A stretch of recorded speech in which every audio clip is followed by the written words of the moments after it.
Ya. Ya, yang terhormat Ustadz Ahyar dulu, mungkin silakan untuk memberikan pengantar yang tadi temanya testimoni dan strategi dakwah LDI yang perlu kita ketahui. Padanya dipersilakan.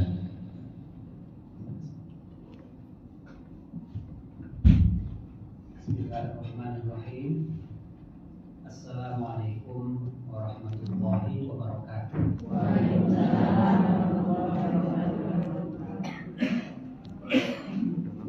Alhamdulillahirabbil alamin. Wassalatu wassalamu ala nabiyyina Muhammadin wa ala alihi wa ashabihi wa tabi'in wa man tabi'ahum bi ihsan ila yaumil din.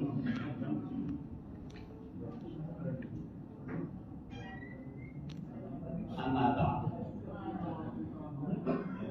Para bapak dan ibu kaum muslimin dan muslimat rahimakumullah. Alhamdulillah, saya bersyukur kepada Allah Subhanahu wa taala yang telah memberikan kepada kita semua kesehatan, kekuatan dan kesempatan, dan juga yang tidak kalah pentingnya adalah kesemangatan untuk terus bertalabul ilmi. Bapak dan Ibu yang dirahmati Allah Subhanahu wa taala, kenalkan, nama saya Mauluddin Akhyar bin Abdul Fattah. Saya tinggal di Banyumas, Jawa Tengah dari tahun 2009. Tetapi saya di Jawa mulai tahun 79 di Jawa Timur, Kediri, 2009 sampai 2008. Jadi saya di sana 30 tahun. Dan saya alhamdulillah dari kelas 4 SD sudah masuk di pesantrennya Islam Jamaah dan ketemu langsung dan baiat kepada pendiri pertamanya, yaitu Haji Nur Hasan Abaidah. Jadi para ibu dan bapak sekalian, yang saya sampaikan ini adalah pribadi saya, pengalaman, bukan cerita orang lain. Tujuannya dan manfaatnya adalah untuk memberi kita gambaran dan untuk mengantisipasi jangan sampai masuk ke dalam akidah kita. Begini para bapak dan ibu rahimakumullah. Menurut dalil yang sudah disepakati oleh kaum muslimin bahwa rukun Islam itu 5. Bunyal Islamu ala khamsin. Islam itu dibangun di atas fondasi 5 perkara. Yang pertama syahadat, bersaksi tidak ada sesembahan yang hak kecuali Allah semata, dan bersaksi bahwa Muhammad bin Abdullah adalah utusan Allah dan hambanya. Yang kedua, melaksanakan sholat. Yang ketiga, zakat. Yang keempat, berpuasa Ramadan. Yang kelima, haji ke Baitullah bagi yang mampu. Inilah Islam. Inilah Islam.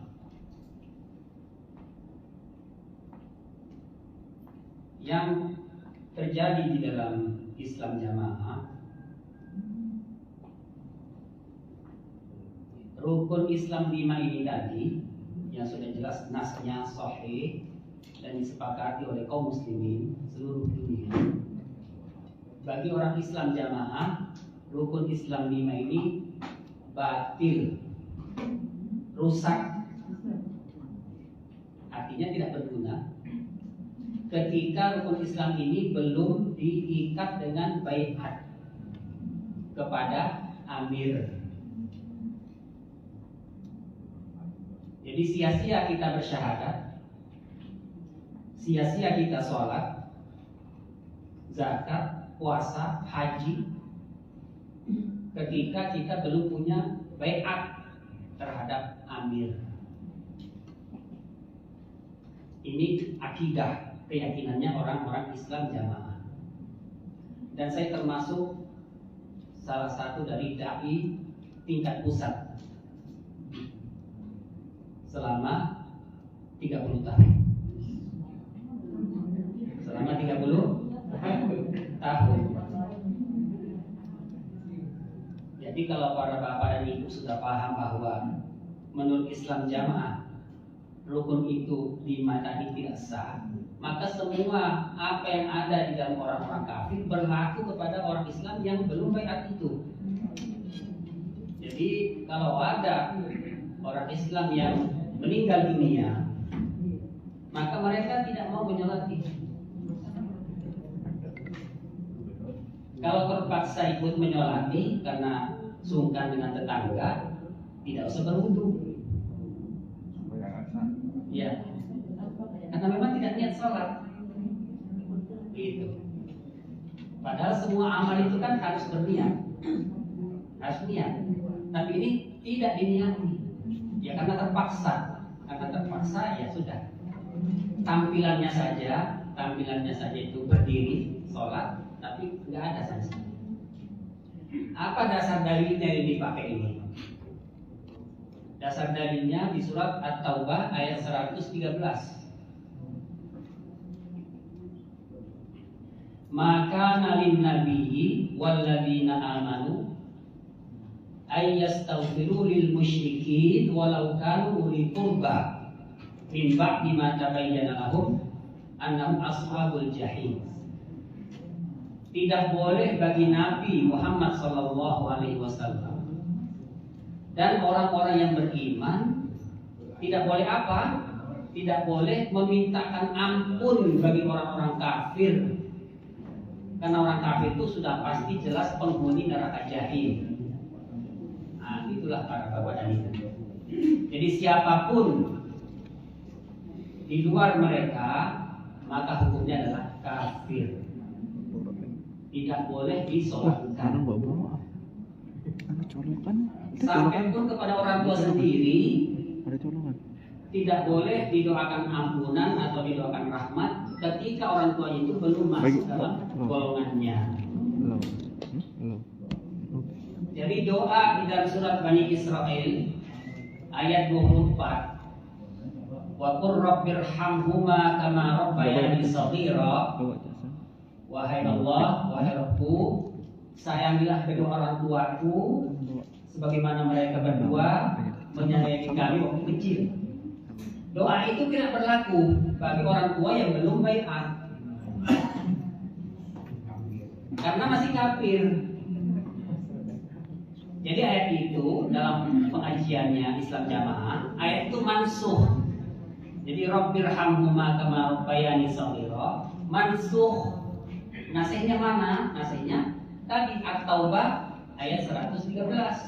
Tidak boleh Nabi dan orang iman memintakan ampun orang kafir.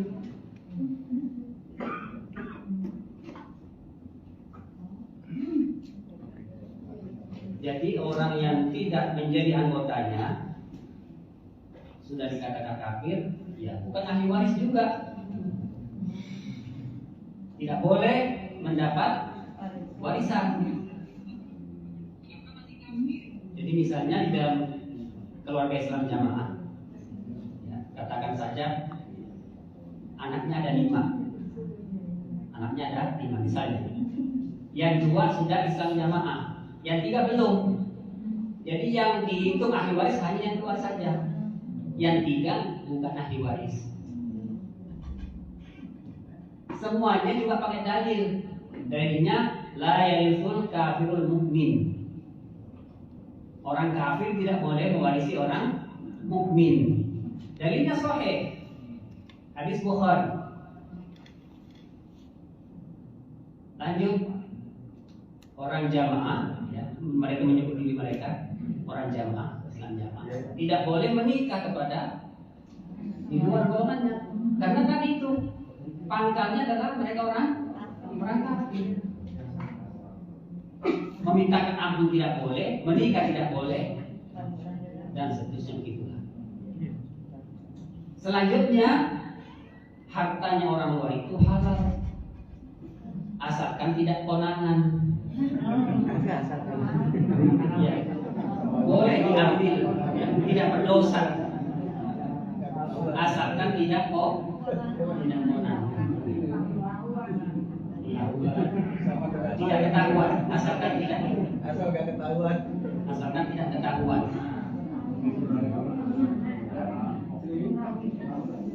Gitu. Kalau ketahuan itu budi asor, tapi nggak dosa, hanya budi asor saja. Artinya budi asor itu mencemarkan nama baik. Tapi hukumnya di Allah itu tetap halal. Karena apa? Hartanya orang kafir itu sama dengan harta fek. Harta fek, harta rampasan perang. Halal. Itu juga pakai dalil. Ya, dalilnya Al-Qur'an. Qul hiya lil ladzina amanu fil hayatid dunya khalisatan yaumil qiyamah. Apalagi yang lebih dari itu, makmum, ya lebih-lebih. Gak mungkin mereka itu mau makmum dengan kita sudah kafir kok. Masa makmum semua orang kafir? Jadi mereka kalau sholat berjamaah harus jadi imam, tidak boleh makmum. Kalau terpaksa, nah ini terpaksa jadi makmum, itu nanti diulang lagi di rumah. Walaupun sampai di rumah itu sudah gak ada waktu. Misalnya dia di kantor, ya ketemu sholat duhur, ketemu sholat asar, ketemu sholat maghrib. Itu nanti digabung semua itu, duhur, asar, maghrib. Ya. Kalau safar dari suatu tempat ke tempat yang lain, itu nggak bakal berani mampir ke masjid-masjid kaum muslimin, karena masjid itu najis. Ya, najis. Jadi mending sholatnya nanti di rumah, walaupun sudah sehari semalam. Jadi sampai di rumah itu seperti orang taraweh, subuh, zuhur, asar, maghrib, isya. 5 waktu itu dikerjakan 1 waktu di rumah, karena di rumah itu sudah suci. Jadi jangan membayangkan sholat di kereta, sholat di bis, nggak mungkin. Karena di jalan di darat saja bawa kendaraan pribadi, nggak bakal mampir di tempat umum. Nah begitu. Saya ada pengalaman.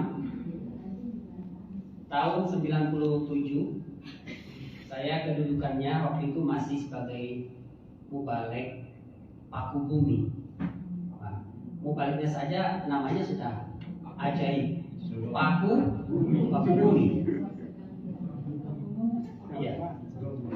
97, tahun 97 saya diperintah amir saya yang saya lihat waktu itu untuk mencari kesanad bacaan qiraatus sab'ah, bacaan 7, atau dalam Jawa bacaan selipur.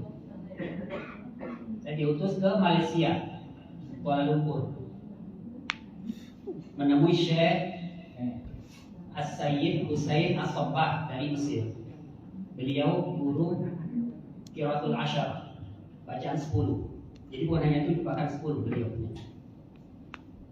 Setelah kami bertalaki selama 4 bulan dengan beliau, khataman, malam itu kita bawa Asyikh ke rumah yang markas Islam Jamaah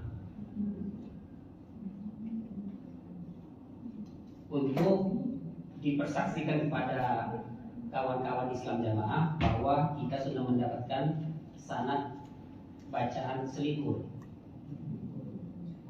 Syekhnya kita jemput, kita bawa ke markas.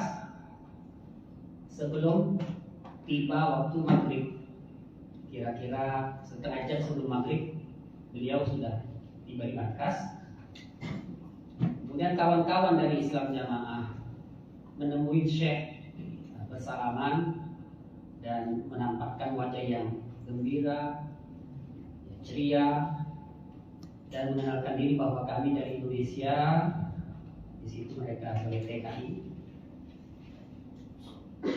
Salaman kenalan.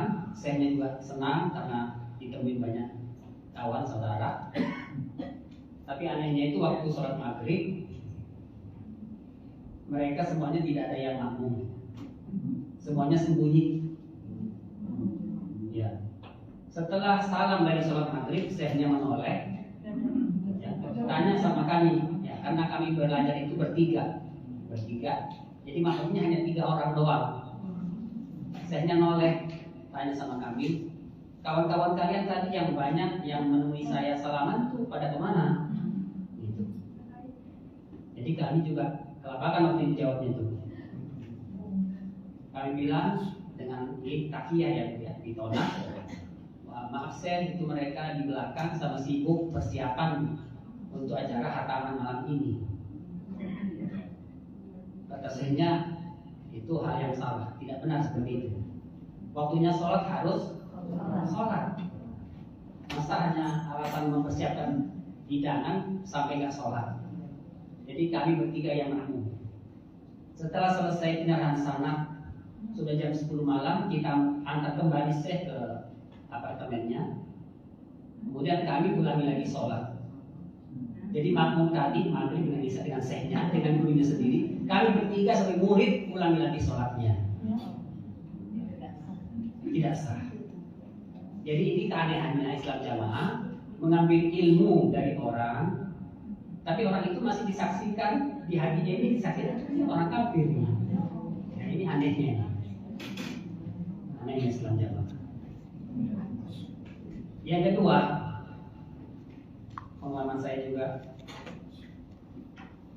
tahun 2007, beliau yang terhormat Bapak Kiai Haji Ma'ruf Amin, waktu itu beliau masih sebagai Ketua Komisi Fatwa MUI Pusat, berkunjung ke pondok pusatnya di Kediri sana. Karena pengurus Islam Jamaah ini sudah bersumpah di bawah Al-Quran bahwa mereka sudah tidak lagi takfir. Jadi beliau sudah husnudzon bahwa Islam Jamaah sudah tobat, sudah baik. Maka beliau berkunjung ke Kediri. Nah, saya waktu itu sudah menjabat, naik pangkat saya menjadi wakil amir. Disebutnya wakil 4. Wakil amir itu ada 8 personil disebut wakil 4. Nah, saya salah satu dari wakil 4. Wakil 4 dan pengurus-pengurus pondok yang lain bermusyawarah rapat bagaimana mensiasati kehadirannya Pak Kiai. Nanti kalau ngimami kita bagaimana cara ini untuk bisa menghindar itu. Nah, maka saya usul di forum itu, saya sampaikan bahwa Pak Kiai datang ke sini kan untuk melihat, menyaksikan bagaimana perubahan kita. Betul-betul sudah berubah apa belum? Jadi kalau begitu Justru Pak Kiai diberi kesempatan untuk ngimami kita, supaya beliau ngimami kita sholat maghrib dan isya. Ternyata dari anggota ini, peserta rapat, semuanya menolak. Tidak mungkin itu, tidak mungkin itu dilakukan. Kalau pusat saja sudah diimami sama orang luar, berarti nanti daerah-daerah itu ya juga ikut-ikutan memberi kelonggaran diimami sama orang luar. Jadi jangan sampai terjadi, jangan sampai terjadi pusat itu diimami sama orang luar. Begini, begini, sebelum iqomah, ini Pak Mauludin supaya sudah berdiri dulu, sudah siap di pengimaman. Kalau sudah siap di pengimaman baru dikumandangkan qomat, sehingga tidak ada jalan Pak Ma'ruf untuk maju. Nah, sama seperti itu siasat. Jadi bapak-bapak dari dulu barangkali pernah didatangi pengurusnya Islam Jamaah, kemudian mereka bercerita begini, begitu, itu hanya takiyah saja. Itu hanya kebohongan semuanya. Saya jadi anggota Islam Jamaah selama 30 tahun. Saya menjadi santri pondok sampai jadi pengurus. Itu tidak pernah tidak berdusta, pasti berdusta terus. Setiap ada tamu yang datang, pasti kita bersandiwara. Tidak pernah jujur. Tidak pernah jujur. Tapi memang beda ketika tamunya itu orang luar. Ini di luar kelompoknya disebut orang luar. Kalau yang datang itu orang luar, itu pasti yang menemui itu pengurus organisasinya. Bukan asli imamnya, bukan. Jadi yang muncul itu bajunya, ya bajunya, bukan badannya. Jadi Islam Jamaah itu punya baju, ganti-ganti baju. Dulu namanya bajunya itu Darul Hadis, ribut ganti lagi, Lemkari, dan seterusnya lah.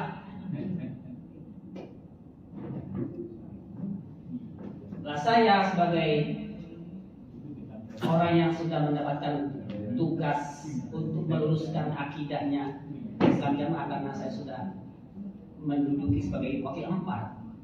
Waktu itu Allah berikan ilham pada saya, coba-coba memberi perbaikan itu nggak langsung di forum terbuka begini, tapi saya hanya bicara 4 mata kepada santri pondok yang bertanya bagaimana hukumnya begini, hukumnya ini. Saya jawab dengan lurus. Termasuk pertanyaannya bagaimana kalau kita makmum dengan orang luar. Saya bilang boleh, halal, sah. Itu ada dalilnya juga di kitab mereka sebenarnya. Dan kalau kita ngaji juga hadis Bukhari sudah jelas sekali itu. Ternyata itu dilaporkan ke atas. Ini Pak Mauludin memberikan kita keterangan boleh makmum dengan orang luar. Dilaporkan. Jadi mereka diberi jawaban seperti itu malah kaget. Ini jawaban yang asing, yang aneh, nyeleneh. Ada lagi yang juga paling mendasar, di dalam Islam Jamaah itu diwajibkan membayar infak 10% setiap bulan dari penghasilan. 10% itu khusus ke atas ke pusat amir. Adapun kegiatan di bawah ada lagi tarikan-tarikan. Jadi bisa satu orang itu satu bulan itu keluarnya 20% sampai 25%. Namanya pembelaan, bahasa mereka pembelaan. Jadi ada sampai 16 kolom pembelaan itu harus diisi. Tapi haknya pusat ini harus 10%, nggak boleh kurang. Kalau bulan itu belum bayar, maka bulan depan double. Ya, hutang.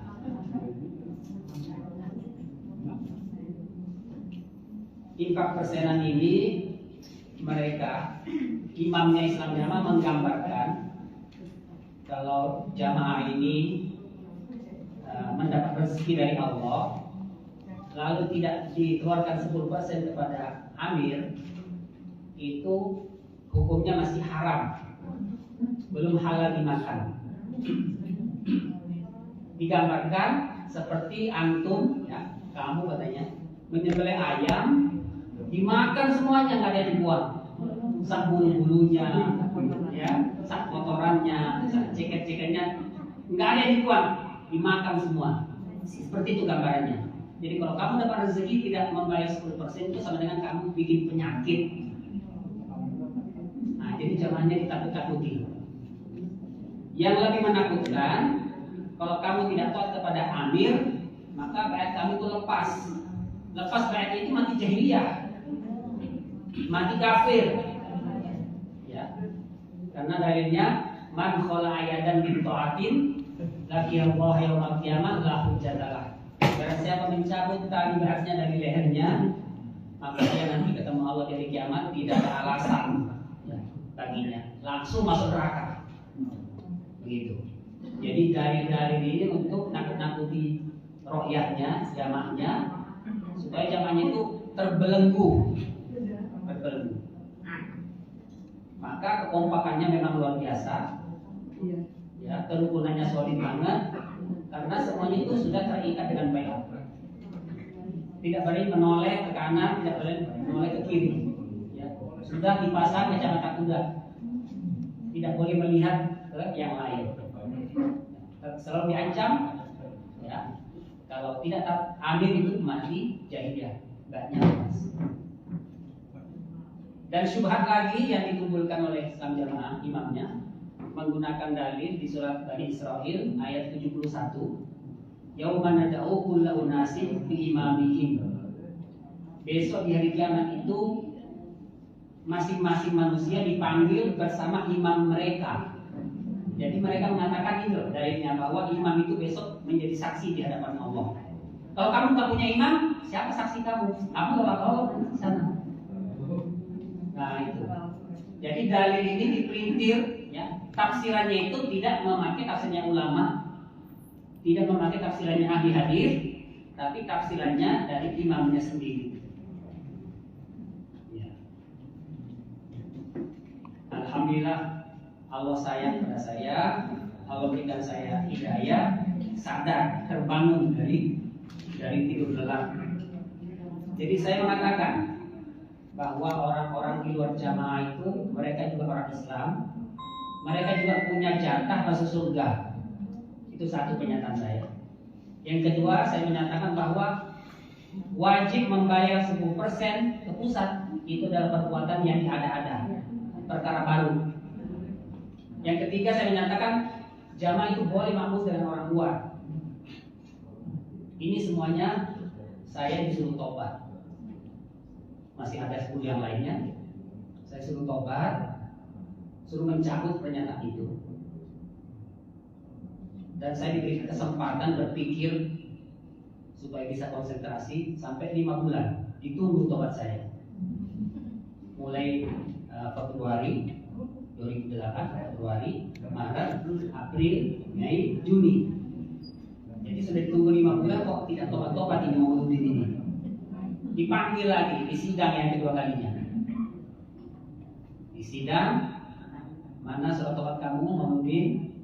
Saya bilang, kalau bapak-bapak punya hujah yang mengatakan bahwa apa yang saya ucapkan itu salah, menyimpang, sesat, saya siap tobat. Tapi kalau hanya asal suruh tobat saja tanpa ada hujahnya, saya tidak siap, tidak bersedia tobat. Bahkan saya nyatakan di forum itu begini para bapak, kita ini jamaah PD mengatakan orang luar itu jahiliyah, kafir, hanya satu perkara urusannya, yaitu kita mengaku punya amir, kita PA, sedangkan mereka tidak punya amir, tidak PA. Jadi mereka itu orang kafir, kita orang iman. Sedangkan keamiran kita sendiri ini menurut haknya, menurut dalilnya itu batil keamiran kita. Karena apa? Kita sembunyi-sembunyi, kita gelap, ya, fatonah ditona melulu, ya, fatonah ditona melulu. Jadi secara dalil itu kehadiran kita tidak sah. Begitu saya menyatakan bahwa kehadiran kita tidak sah, marahlah para bapak-bapak yang mendengar itu. Mauludin harus tinggalkan ya pondok ini sekarang juga. Jadi saya diusir dengan hormat. Ya. Diusir dengan hormat. Alhamdulillah saya sangat berdoa dari kesesatan yang sangat berbahaya. Jadi para bapak dan ibu, saya memberikan informasi. Nah, ini bukan sebagai sakit hati, bukan, tapi supaya kita sama-sama selamat dan punya benteng yang kuat supaya jangan terjerumus. Karena mereka mencari anggota itu sangat simpati caranya. Beri bantuan, dikasih kitab, disodorkan guru ngaji. Mubalik itu datang ke rumah-rumah, bukan kita yang datang. Mereka datangi rumah-rumah, ya, langsung, ya, baik mubalik maupun mubaligot datang langsung ke rumah mengajarkan. Apalagi anak kita yang mungkin belum ketemu ustaz, belum ketemu guru, ditawarkan begitu, wah, ini kesempatan bagus banget ini. Ada guru yang menawarkan diri datang ke rumah. Nah, ini perangkat yang sangat jitu. Jadi supaya kita berhati-hati. Ya. Jadi saya dan kawan-kawan yang para mantan ini, dia mungkin sudah murtad, ya sudah murtad, dan ya bagi mereka itu halal darahnya, ya halal darahnya. Alhamdulillah. Demikian sedikit dari saya sebagai pembukaan. Kami bisa menjawab. Mungkin sebelum tanya jawab, mohon perkenalkan dulu rekan-rekan sahabat Ustadz yang lainnya.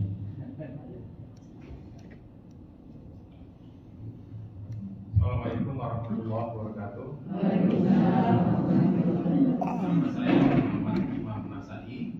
Saya dilahirkan di Jombang, Jawa Timur. Kenapa nama saya Imam Nasai?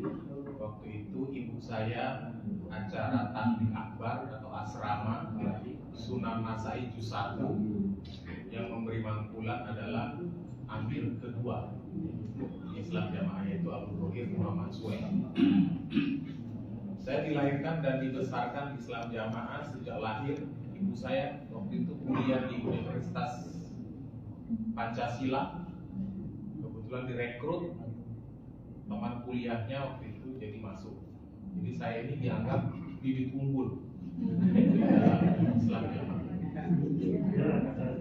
Waktu saya SD itu sudah kita ditanamkan tentang pemahaman-pemahaman yang kita sebut nama khawarij, yaitu mengkafirkan di luar golongannya.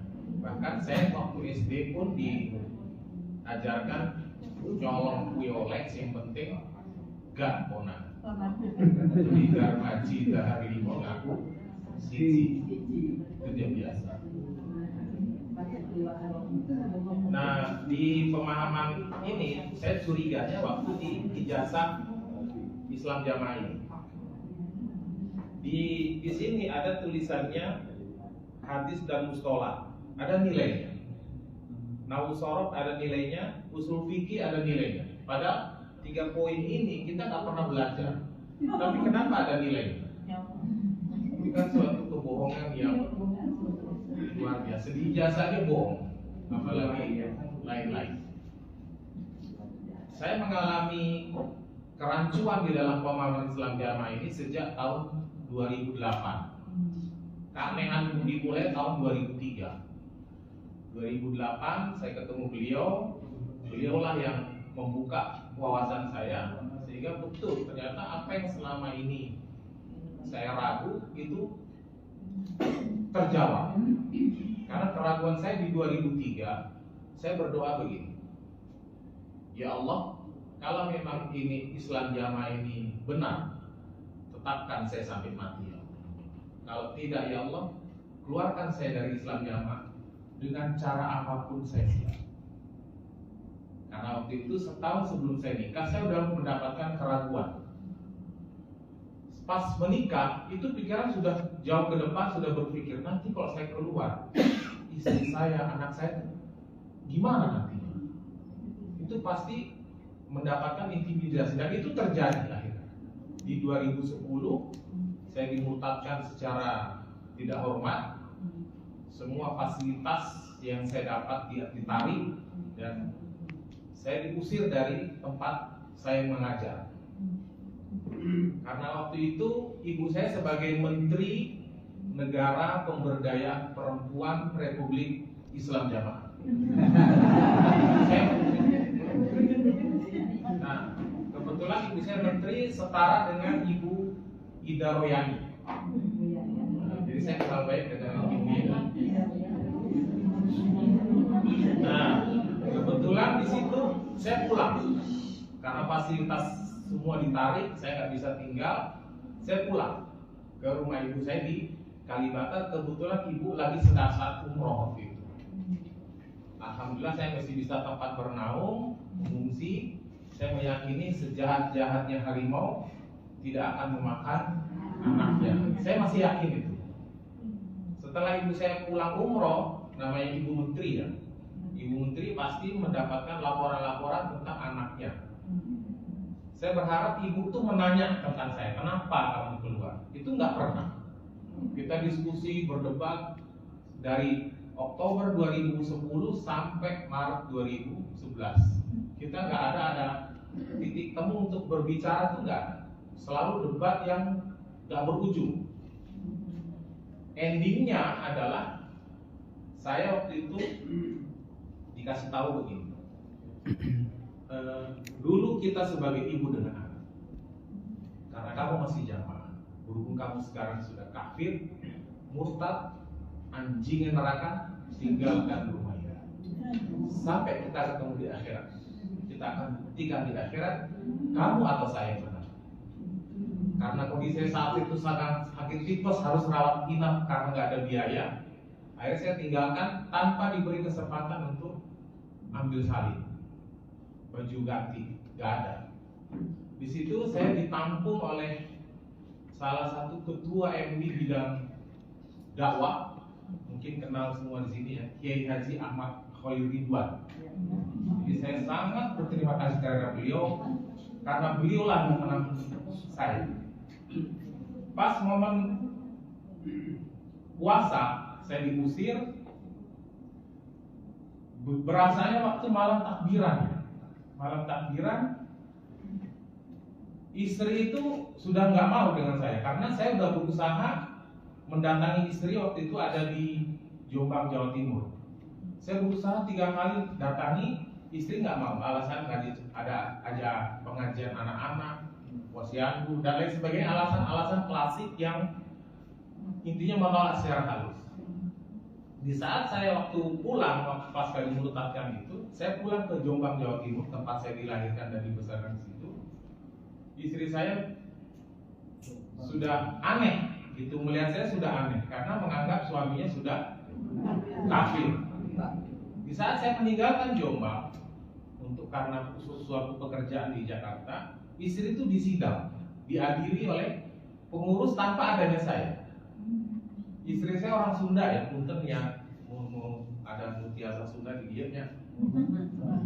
Istri saya tuh nggak bisa ngomong Sunda, Jawa, tapi nggak ngerti omongan orang Jawa. Tiba-tiba istri saya dikasih tahu, mohon maaf ya bu, mangke lek jenengan garwan jenengan Bali, mangke ojo nganti diaseli, mangke ikut diaseli asu, ngerti ya? Ngerti kalau nggak ngerti ya ngerti. Jadi gitu. Nanti jangan kalau suaminya pulang, jangan sampai mau disetubui ya bu, karena nanti samaannya disetubui dengan anjing. Tapi sama uangnya anjing masih mau, sama anjingnya nggak mau. Tapi kita kasih uang masih mau. 3 kali saya datangi nggak mau, akhirnya saya memberi peringatan terakhir bahwa sekarang kamu pilih saya atau pilih Islam Jamaah yang kamu yakini. Dia bilang, saya pilih Islam Jamaah. Apa yang Mas yakini silakan, itu menurut Mas paling berat, tapi saya yakini inilah yang paling berat. Akhirnya saya berpikir dan koordinasi dengan teman-teman, Bagaimana ini? Akhirnya saya tinggalkan istri dengan memberikan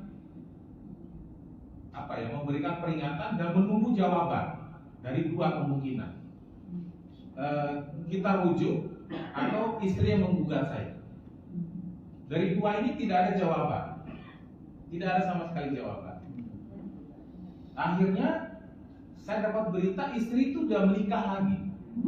Jadi saya belum poligami, istri udah poliandri.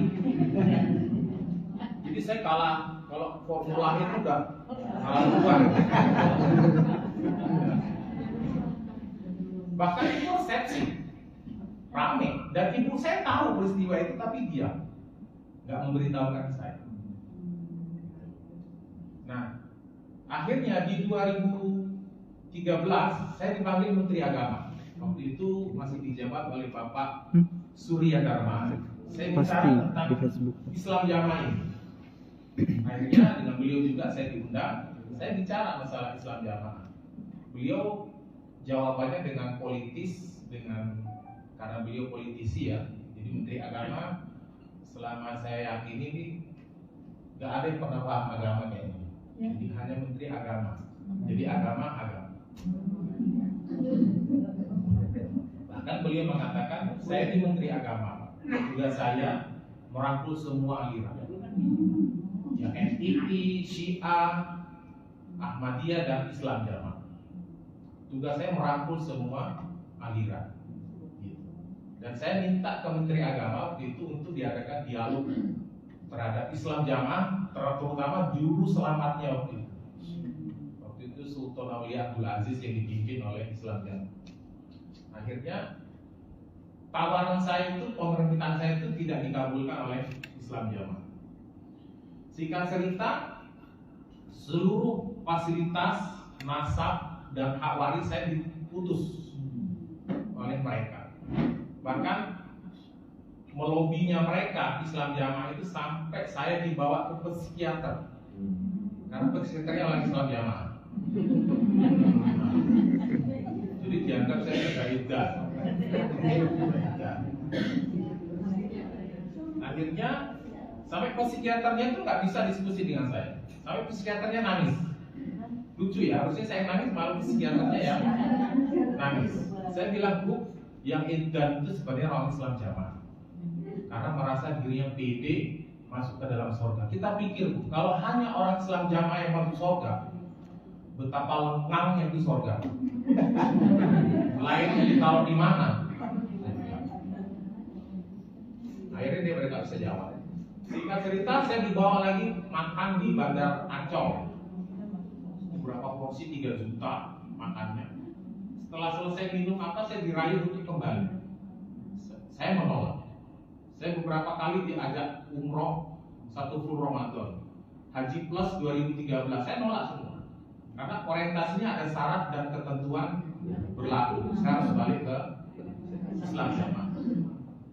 Setahun setelah saya diusir dari rumah di Kalibata tahun 2011 tepatnya, Maret itu, akhirnya saya coba mendatangi ibu kembali dengan niat birrul walidain momen Idul Fitri. Dalam waktu itu, momen itu saya datang, buka pintu gerbang, ibu melihat saya, tapi tiba-tiba banting pintu, kunci dari dalam, langsung teriak, saya tidak mau terima kamu sebagai anak saya sebelum masuk lagi Islam Jamaah.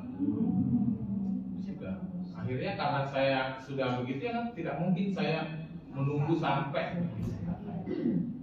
Akhirnya pas momen Idul Fitri itulah yang saya paling berasa namanya sebatang kara. Semua diputus, fasilitas diputus. Saya berasa pas momen bubaran sholat Id, orang semua bersalam-salaman. Saya kemana setelah ini? Akhirnya Kiai Khalil Ridwan bilang, ngapain ente nangis? Ente nangisin mereka, belum tentu mereka nangisin ente. Udah gak usah dinangisin, anggap aneh sebagai bapak ibu. Dari situ saya dikaryakan oleh beliau di Majelis Ulama itu untuk membahas tentang Islam Jamaah. Anehnya di Majelis Ulama ini kita sudah lapor sejak 2010. Sudah lapor. itu kita disyuting, di video, di foto, fotokopi KTP kita diminta. Alasannya ini untuk database kita dan dijamin rahasia dan off the record. Semua dijamin. Tapi nampaknya MUI ini tidak bisa menjaga amanah. Jadi semua data kita yang ada di Majelis Ulama itu LDI Islam Jamaah punya. Jadi karena apa? Ajudannya Kiai Ma'ruf Amin itu adalah orang Islam Jamaah. Bapak Hashim Nasution itu orang Islam. Jadi tahu semua. Jadi setiap bahas Islam Jamaah mentah lagi, mentah. Jadi banyak yang masuk angin. Gitu loh, banyak masuk angin. Karena beliau ini pernah memfatwakan sesat terhadap Islam Jamaah 2005, Kiai Ma'ruf Amin ini. Nah, waktu itu masih berkantor di Istiqlal. 2006 awal beliau sakit keras, dirawat di suatu rumah sakit, kalau nggak salah medis terang. Pihak Islam Jamaah yang disesatkan oleh beliau mendatangi beliau di mana dirawat, membawa uang 1 M. Nah, dari situ pihak administrasi rumah sakit di lobi, beliau dirawat di mana? Kelas berapa? Kelas 1 Pak. Pindahkan ke VIP. Kami semua cover biaya. Setelah di cover biaya semua, beliau sehat, sembuh. Di 2006 akhir Islam Jamaah sudah mengaku paradigma baru. Istilah paradigma baru ada 5, yaitu tidak mengkafirkan, tidak mengajarkan ajaran Islam Jamaah, tidak mengajarkan ajaran Hasan, tidak menerapkan baiat, dan sanggup sholat berjamaah di rumah. Dari 5 ini ternyata tidak ada satupun yang terbukti. Jadi kalau saya bilang para dusta baru, jadi bukan paradigma baru, jadi para dusta baru. Setelah itu Kiai Ma'ruf Amin mengatakan Islam Jamaah itu udah berubah, sudah bagus. Masa orang taubat nggak terima, zolim kita. Dan Islam Jamaah itu sudah setara dengan NU dan Muhammadiyah, sudah bagus. Karena dibayari, dianggarkan 1 M. Jadi akidah tergadaikan dengan begitu. Nah di 2019 saya bicara lagi ke anggota komisi pengkajian aliran sesat di MUI Pusat, Profesor Ida, mungkin kenal. Saya bilang, ibu mengorek keterangan dari kita, nanti ibu mengkonfrontir keterangan dari kita ke mereka, tentu akan jauh berbeda. Pasti beda. Karena kita membuktikan fakta kebenaran, tapi mereka membuat pembenaran. Jadi nggak akan titik temu. Dan mohon maaf, saya terus terang, mohon maaf, kami para mantan nggak bisa ngasih duit, mohon maaf. Tapi kalau mereka Bu, banyak duit, pasti. Akhirnya, dan apa yang ibu korek keterangan dari kita, bagaimana laporan ibu bisa di ACC menjadi fatwa di MUI, sedangkan ketua komisi ibu waktu itu pro mereka. Tidak akan bisa. Karena ini negara demokrasi, bukan negara syariat. Jadi ambil suara terbanyak itulah yang menang, karena mereka Islam Jamaah pro pemerintah. Jadi tidak akan dieksekusi seperti HTI dan FPI. Seperti itu. Karena dia diam, cari aman. Akhirnya setelah itu ya, yang laporan kita tuh hanya masuk laci. Hanya masuk laci. Bagaimana laporan kita MUI Pusat itu di ACC? Saya bergerilya di 3 provinsi, Jawa Timur, Jawa Tengah, dan Yogyakarta. Bergerilya untuk laporan ini supaya mendorong ke atas supaya kita bisa diterima. Ternyata begitu lagi, masuk angin itu. Gitu. Bahkan beliau waktu itu Bapak Prof. Bin Samsudin menjadi ketua umum MUI Pusat menggantikan Kaisal Mahfud, mengatakan begini, cobalah kita rangkul orang-orang mereka itu Islam Jamaah masuk dalam kepengurusan MUI Pusat. Tujuannya adalah kita membina mereka supaya kembali ke jalan yang benar. Tapi dibantah oleh Kiai Khalil Ridwan mengatakan, betul Pak Din, usulan antum bagus, tapi faktanya MUI bukan membina, bahkan MUI dibina sama Islam Jamaah, dibina dengan tulus. Nah, seorang mungkin kenal ya Wasekjen MUI Pusat, yaitu Bapak Tengku Zulkarnain. Beliau mengatakan, bagus kok itu, gimana sesatnya nggak ada kok itu.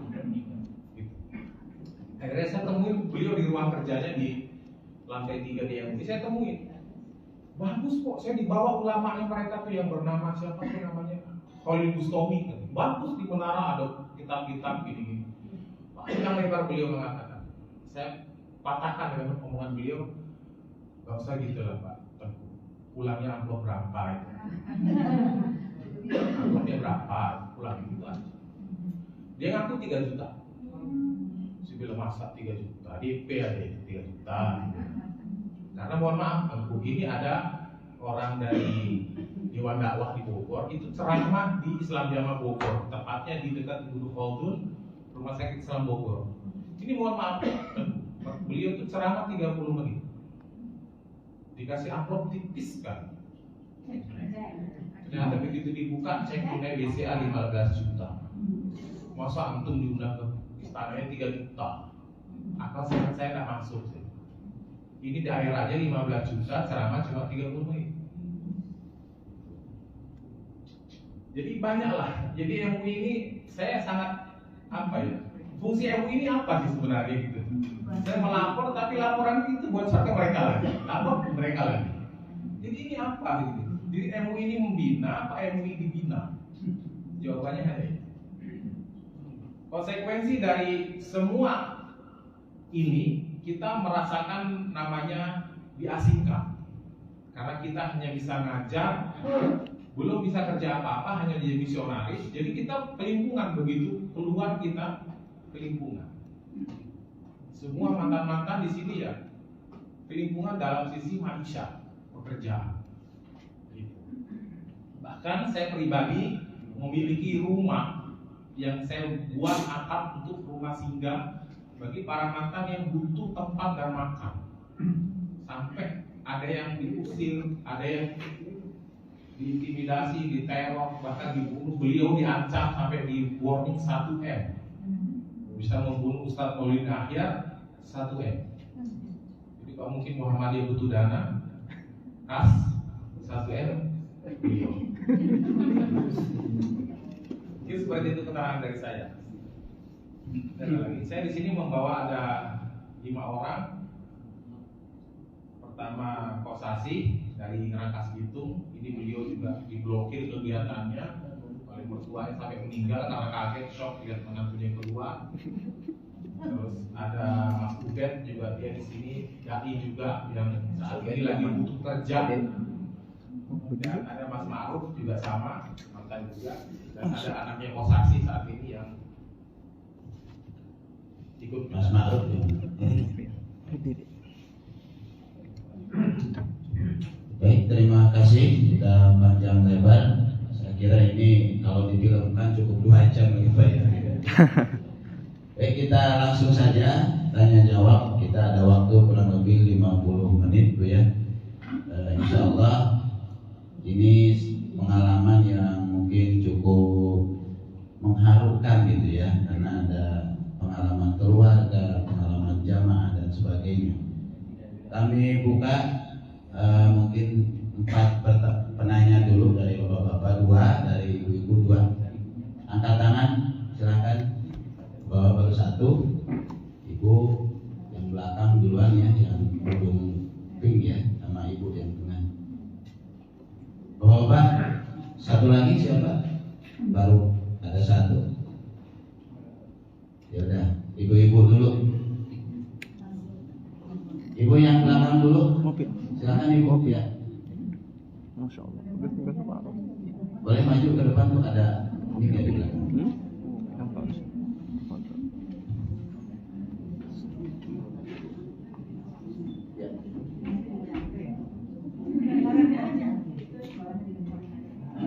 Cukup Pak.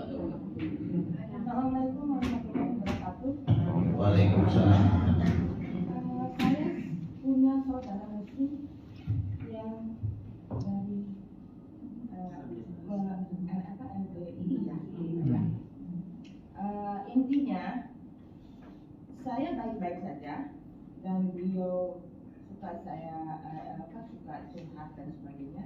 Terus saya suka bawa ngaji, ngajinya saya bawa ke daftar karena dia suka dengan daftar itu. Nah, dia dengarnya dengan daftar. Tetapi karena ada kasus ekonomi, kemudian mereka berpisah.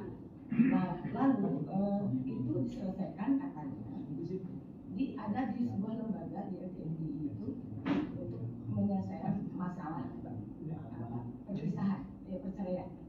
Itu satu yang mau saya tanyakan. Itu apa majelis lembaga atau apa gitu ya? Yang kedua, setelah terjadi perpisahan seperti itu,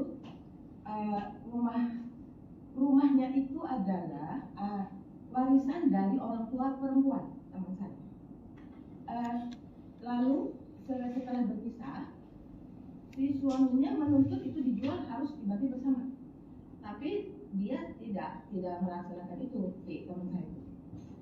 Dia bertahan untuk tidak itu. Kemudian dia mencari solusi dan lain sebagainya. Di tengah perjalanan itu bisa diselesaikan intinya dengan baik-baik gitu ya. Tetapi tetap berpisah. Nah, lalu 1 tahun kemudian rumahnya dibedah. Karena rumahnya runtuh, dibedah oleh dari pihak lembaga FNDI katanya. Pertanyaan saya, satu, apakah lembaga yang membuat usaha itu, kalau kita mungkin KUA kan, urusan agama ya, kantor urusan agama ya, untuk penyelesaian perpisahan itu. Nah, saya nggak tahu untuk di wilayah FNDI apa. Satu pertanyaannya. Yang kedua, rumahnya dibedah belum selesai, baru saya bisa panen. Nah, itu sumber dananya itu dari mana, gitu ya. Nah, terus dibilang ada perjanjian apa gimana? Nggak ada perjanjian apa-apa. Saya cuma rumahnya memang ditolong aja, katanya dibedah diperbaiki, gitu Pak. Nah, itu mungkin pertanyaan saya 2 aja, gitu. Sementara itu dulu 2. Ya, Terima kasih Pak. Ibu silakan berdiri ya. Assalamualaikum warahmatullahi wabarakatuh. Mohon ini pertanyaan saya yaitu apakah kelompok jamaah Islam jamaah ini sama menjalankan hukum Islam yang 5 itu dengan Ahlus Sunnah? 1, dan yang kedua, apakah Islam jamaah itu menjalankan seperti Ahlus Sunnah, misalnya sholatnya, membaca Al-Qur'annya atau lain-lainnya? Terus yang ketiga, apa yang membuat kejadian apa yang membuat bapak-bapak akhirnya kembali kepada Ahlus Sunnah wal Jamaah? Terima kasih. Assalamualaikum warahmatullahi wabarakatuh. Yang ketiga, silakan dari bapak dulu. Nanti yang keempat ya, ibu baju. Assalamualaikum warahmatullahi wabarakatuh. Waalaikumsalam. Ini saya kenalkan dulu, saya sebagai sekretaris Ramteng Duren Jaya, sebagai juga dosen di IPM juga. Jadi saya lahir di Pari Kediri, Pak. Nah, saya tahu semua itu semua. Di situ ada NU, ada Muhammadiyah, ada LDI. Saya sudah tahu semua itu. Dan alhamdulillah saya salut ke Bapak, semua itu di sini bisa mendapat hidayah gitu, Pak. Dan saya punya teman juga seperti, makanya saya tuh dulu kaget kalau kita di kampung saya itu pasti dipel, kalau diajak mereka ke tempat masjid mereka langsung dipel. Nah, ternyata mereka menganggap itu kafir. Itu baru saya tahu. Dan saya punya rekan kerja juga bahwa sama Pak, seperti sampaikan Bapak, mereka tidak pernah jadi makmum, pengennya imam. Saya sampai berdebat, kamu tuh idealis kamu, egois kamu, nggak pernah jadi makmum, maunya jadi imam. Saya sampai begitu. Tapi memang kenyataannya begitu Pak, mereka. Dan dulu saya pernah ngaji di Al Azhar Kalimalang, saya kan juga mengaji di sana. Perlu disampaikan bahwa mereka akan berubah. Sampaikan ada dari MUI Pusat mengisi kajian di Al Azhar Kalimalang. Kenyataannya Pak, saya pas pulang kampung ke Kediri itu ke Pare, itu di Ngawi saya ke masjid Pak.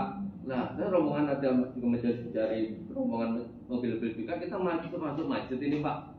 katanya berubah kan katanya dari MUI. Nah saya masuk ke masjid silakan waktu azan tuh saya nungguin Pak, loh pada nggak sholat ini pada ini. Terus saya tahu ternyata LDI ada saya, tapi akhirnya saya dengan rombongan yang lain udah Bapak sholat duluan aja. Itu padahal waktunya saya sholat ya Pak.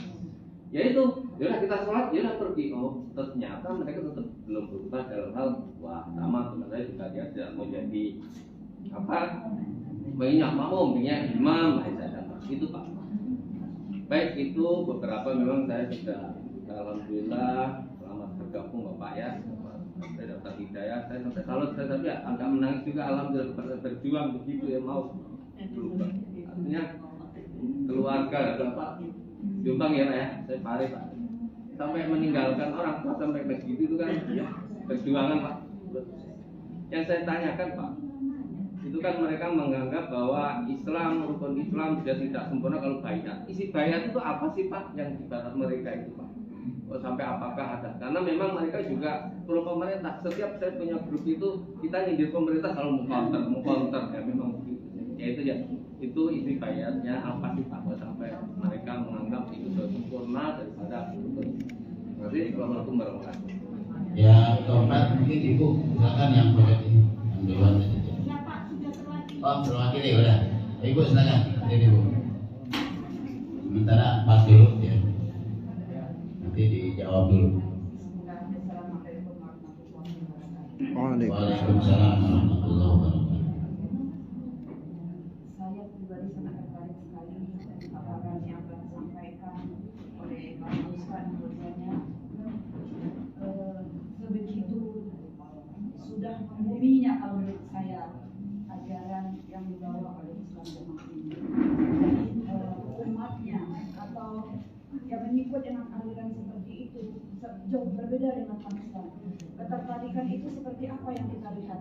Mereka secara pribadi baik harta dan jiwanya terutama mungkin sudah bisa mengorbankan.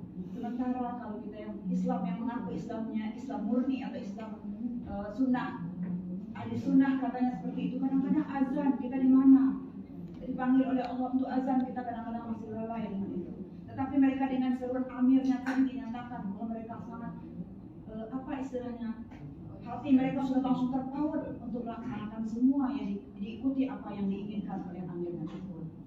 Nah, saya pribadi Ustaz barangkali belum begitu memahami di Indonesia ini, khususnya di negara kita ini, seberapa jauh kaitannya dengan organisasi keagamaan yang ada seperti tadi LDII dan lain-lain sebagainya itu yang berafiliasi dengan Islam Jamaah.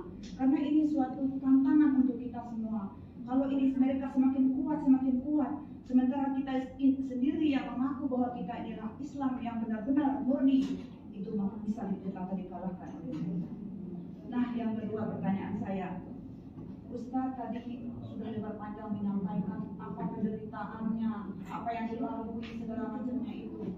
Nah, kira-kira Ustaz kiat-kiat apa yang mungkin kita ini bersama untuk menarik mereka kembali? Ustaz sendiri yang sudah berpengalaman, sudah terjun, apalagi sebagai seorang dai 20 tahun, saya rasa itu sudah begitu banyak pengalaman yang dilalui.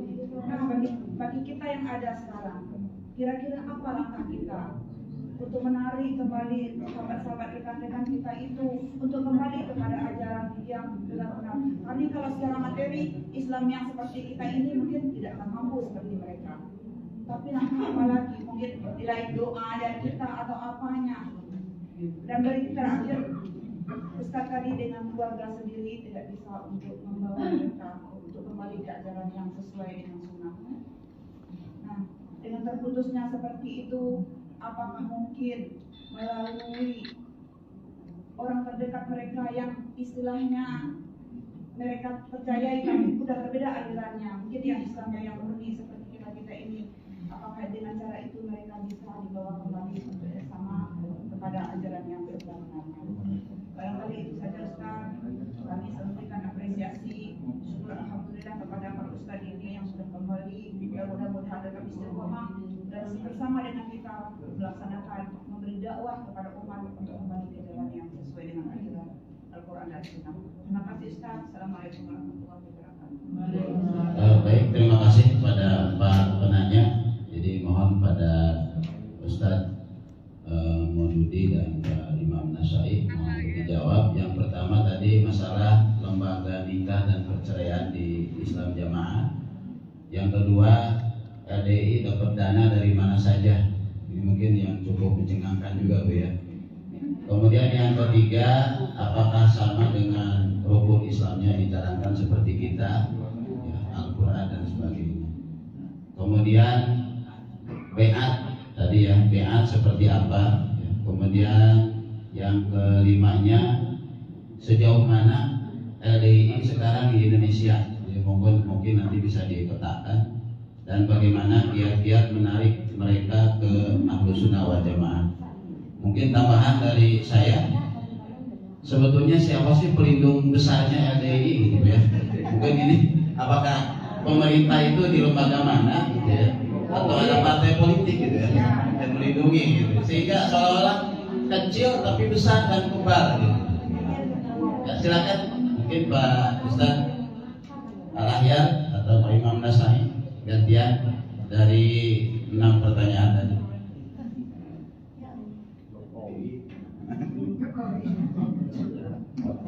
Kalau yang tadi dialami oleh seorang ibu-ibu yang berpisah dengan suaminya, kemudian ada hukum dari Islam Jamaah yang menghukumi, itu memang di dalam Islam Jamaah dibuat ada namanya majelis tanya jawab. Jadi ada 10 ulama, dikatakan sana ulama 10 untuk menjawab pertanyaan-pertanyaan dari daerah. Waktu saya belum diusir, saya termasuk di situ.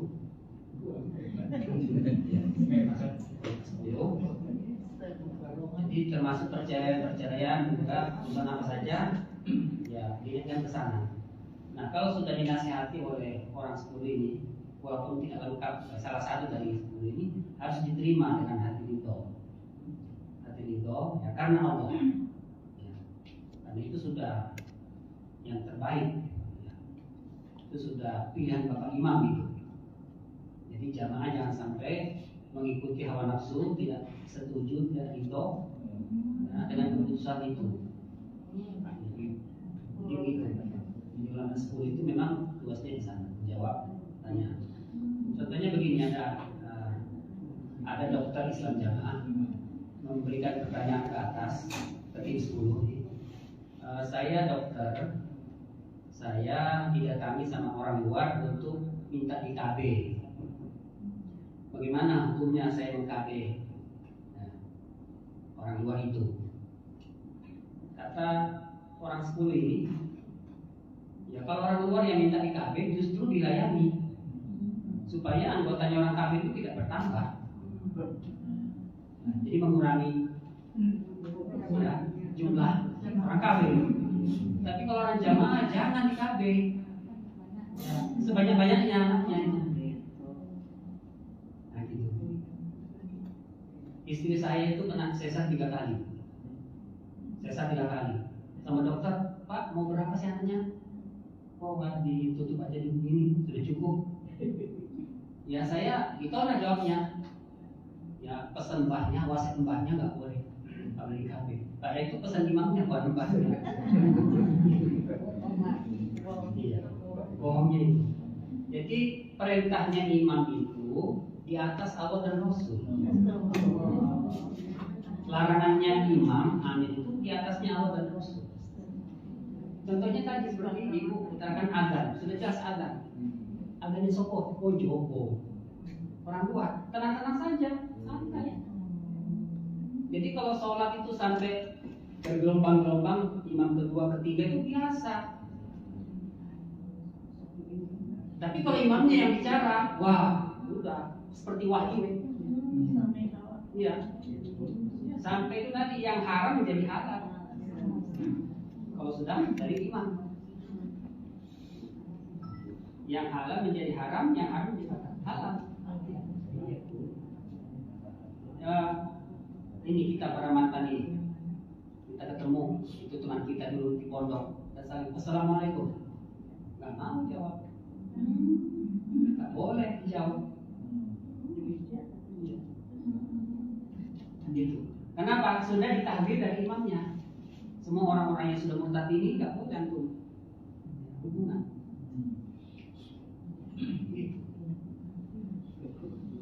Nah, kemudian memperbaiki rumah yang sudah reot.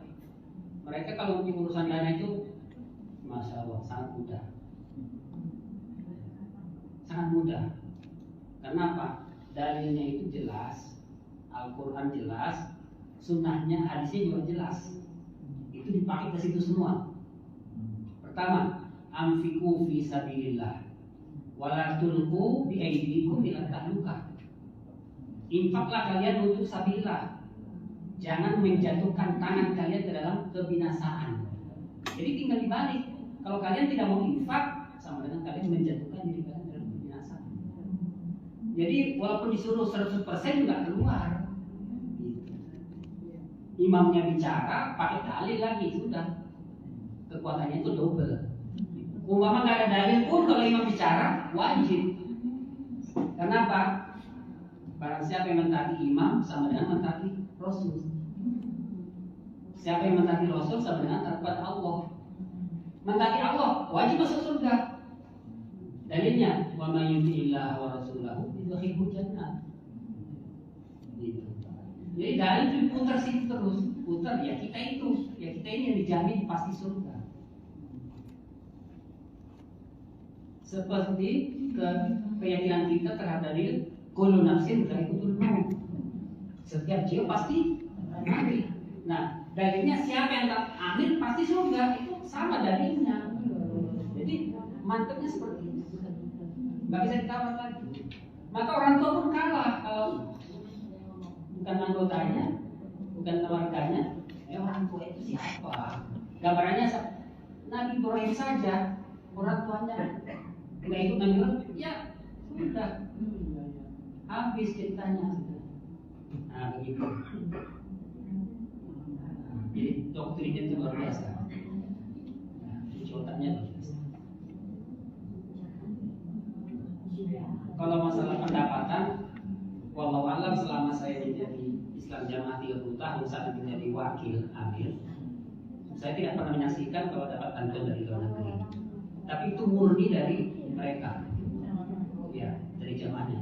Karena namanya pembelaan itu Pak, Ibu, itu berjalan 24 jam. Kapan saja ada pembelaan harus. Tadi pagi sudah diumumkan ada pembelaan, siang ini ada lagi, itu keluar lagi. Gitu. Walaupun itu masih kontrak, ya tempat tinggal itu masih kontrak, tapi ada pembelaan itu pasti keluar duluan. Pasti keluar duluan. Kenapa? Kalau tidak terambil itu lepas bayatnya. Faman baya imaman fa'aqahu safqa yadihi falyudihu mastata'. Karena siapa yang sudah bayat kepada imam, supaya dia menyerahkan kedua tangannya itu dengan semampunya. Coba diserahkan semua sudah. Ada terjadi dua laki-laki, dua perempuan saling suka, silsiran, pacaran. Yang si A ini, laki-laki ini senang pada adiknya, yang B laki-laki senang pada kakaknya. Itu terjadi saling cocok. Dari tadi. Kemudian imamnya itu ngetes ketaatan rohyahnya itu. Imamnya ngetes sampai di mana ketaatan rohyahku ini. Ditukar. Yang tadinya senang kepada kakaknya, ditukar kamu kepada adiknya. Itu dilaksanakan. Seperti itu. Dilaksanakan. Karena kata amir. Nah, gitu. Jadi gambarannya sudah seperti itu. Jadi kayaknya kalau di sana itu memang nggak ada yang mustahil, kok susah mungkin. Sampai pun nggak ada wali, yang jadi wali amir, namanya wali sultan.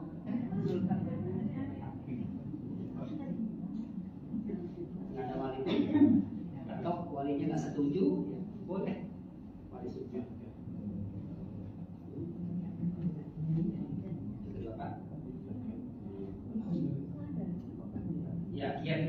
berdakwah kepada mereka, la haula wala quwwata illa billah.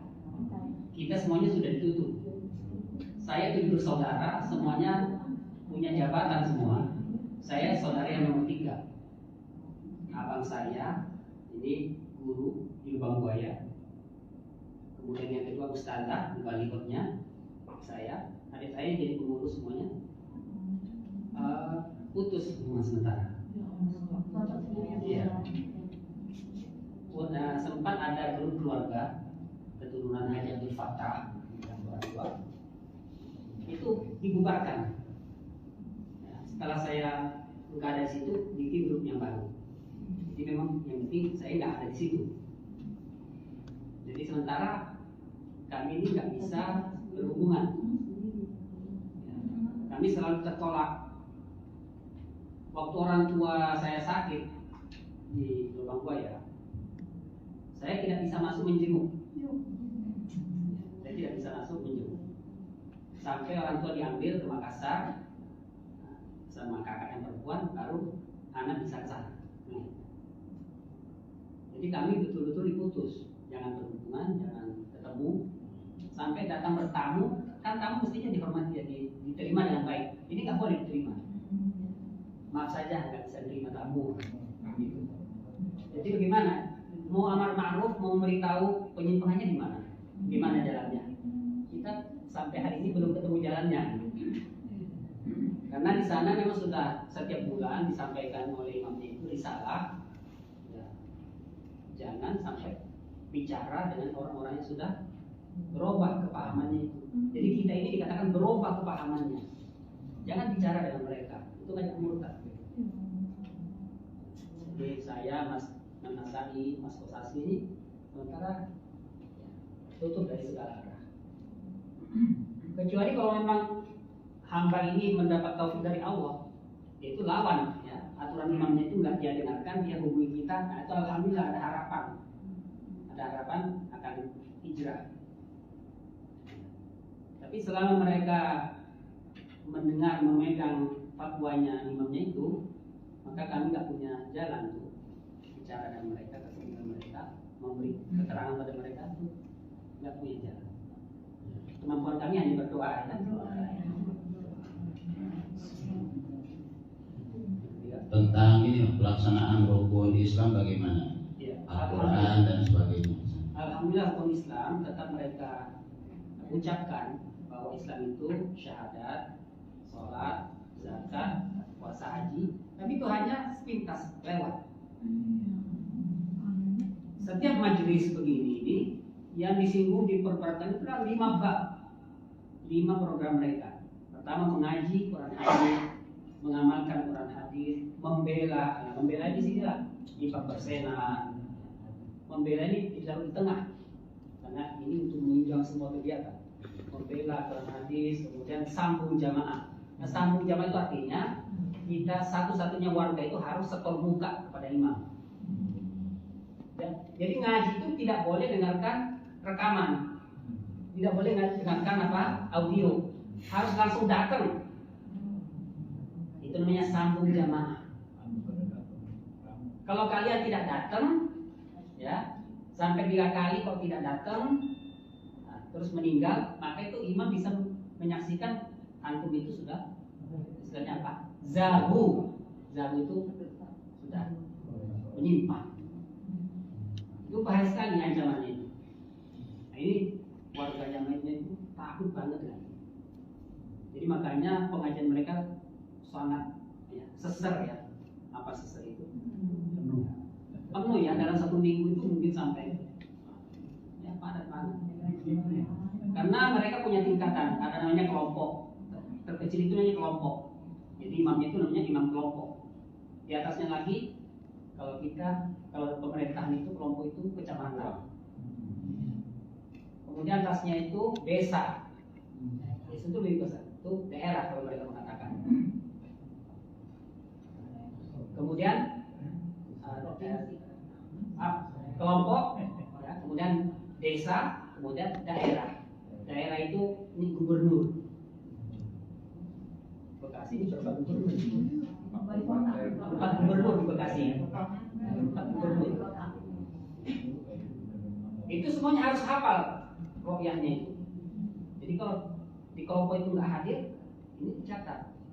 Ini orang ini kok sudah lama nggak kelihatan ya, sudah lama nggak sambung. Wah, jangan-jangan sudah terpengaruh nih sama Kang Imam nih. Tiga. Yang kelima apa? Kan tadi menjaga, mengamalkan, membela, sambung jamaah. Oh, yang kelima itu taat. Taat kepada Allah, kepada Rasul, dan kepada imam. Dalilnya, ya ayyuhalladzina amanu atiullaha wa atiur rasul wa ulil amri minkum. Dalil yang dipakai, ayat yang dipakai.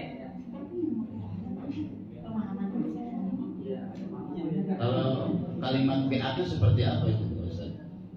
Jadi dalam BA itu ada yang memberikan tausiah dulu, pemantapan, supaya BA itu betul-betul meresapi gitu, ya. Kemudian ucapan BA-nya, ya, janji setia itu sami'na wa ata'na mastaqna. Kami sanggup mendengarkan perintahnya Bapak Imam, taat kepada Bapak Imam semampu kami. Saya praktiknya bukan semampu lagi, terus paksakan terus, harus.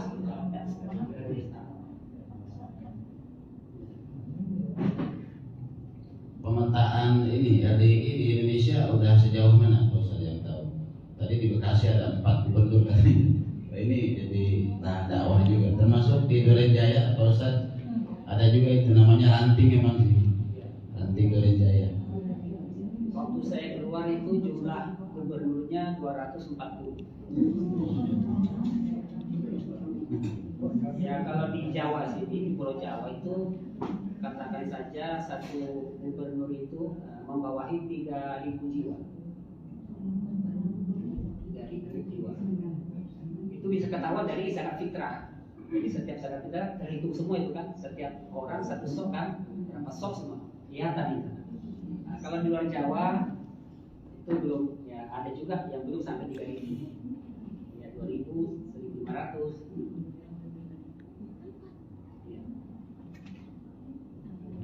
Yang terakhir mengenai pelindung ini bagaimana Pak Ustaz yang tahu rasakan sebetulnya sampai berat gitu ya. Tadi KMUI ternyata sebaliknya gitu ya. Bagaimana itu? Apakah dari pihak kepolisian atau pihak pemerintahan dan sebagainya? Ya, inilah. Nah, jadi imam pertama Majelis Islam Jamaah ya, itu punya istilah. Kita jangan kalah dengan bajingan. Kalau di luar itu kan ada bajingan. Kita bukan hanya bajingan, kita bajingan tengik. Itu sudah wasiat dari pendirinya. Kita bajingan tengik, bukan hanya bajingan. Jadi gampang sekali untuk merubah, membalik di mana mereka berlindung. Siapa yang berkuasa saat itu, langsung mereka ke situ semua. Dan memang punya tim untuk mendekati orang-orang para pejabat itu. Ada timnya, tim pengamat situasi ada, tim yang mendekati pejabat supaya lunak, supaya kita dikatakan wah sudah bagus, cantik. Itu ada khusus memang tenaga itu, tenaga ahli untuk itu ada. Dan sudah pasti uang itu ya jor-joran untuk ke situ. Katakan saja misalnya berkunjung ke MUI kabupaten, itu sudah pasti bawa hadiah, dan pasti kita diminta foto, nanti sampai di rumah dipajang, jadi kita dijual. Kita ini udah bagus ini loh, kita berkunjung ke MUI diterima kok. Terus kalau ada kekurangan dari kita, mereka menawarkan diri jadi ininya, pembelanya, donaturnya. Waktu itu musyawarah nasional MUI pusat di Padang Panjang, Sumatera. Orang Islam yang menawarkan diri jadi panitia, antar jemput peserta rapat. Kendaraannya dia, supirnya dia, bensinnya dia. Masya Allah, coba kurang apanya Pak? Gak ada yang kurang, lengkap. Supir dari dia, kendaraannya dia, ya. Dananya dia juga. Jadi siapa yang bilang Islamnya itu jelek apa itu namanya sama sekali. Dan memang Islam Jamaah itu sengaja bikin baju untuk tampil keluar. Jadi yang tampil keluar itu memang orang-orang yang sudah terlatih sangat profesional. Jadi kalau panjenengan dihadiri sama bajunya ini, Bapak tidak akan mengatakan itu salah, tidak mungkin. Tidak akan mengatakan itu sesat, tidak mungkin. Ya. Bajunya apa, Pak? Bajunya LDI, baju. Tapi yang di dalamnya itu adalah Islam. Dulu Lemkari, asalnya dibekukan Lemkari, ganti baju baru LDI. Kalau pemilu itu biasa nyoblos gitu. Nyoblos, ya itu tadi. Itu sepakat nih. Sepakat. Partai mana? Jadi perintah imamnya dari atas, kamu kesini, udah itu semua. Katakan ada yang lain.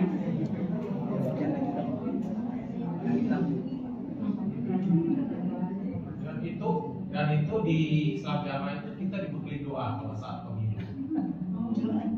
Doanya Allahumma Golkar menang, Jamaah selamat.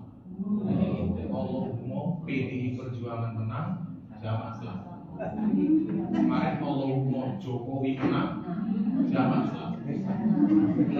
Jadi mereka kalau saya bilang cebong semua. Cebong. Dan cara dakwah saya, karena mereka menutup diri dari saya ada YouTube, saya bikin buku, saya bawa bukunya, judulnya Ibu Mengapa Kau Kafirkan Aku. Ini cerita saya dari mulai kecil sampai dimutatkan, sampai saya diundang di kerajaan Malaysia hanya untuk bahas Islam Jamaah. Dijual bukunya. Ada bukunya. Dijual. Boleh. Terus ini isnad saya harganya berapa ya? Isnad saya ini Haji Nur Hasan Ubaidah mengklaim dirinya generasi dari Sunan Imam Bukhari ke-14. Generasi ke-14.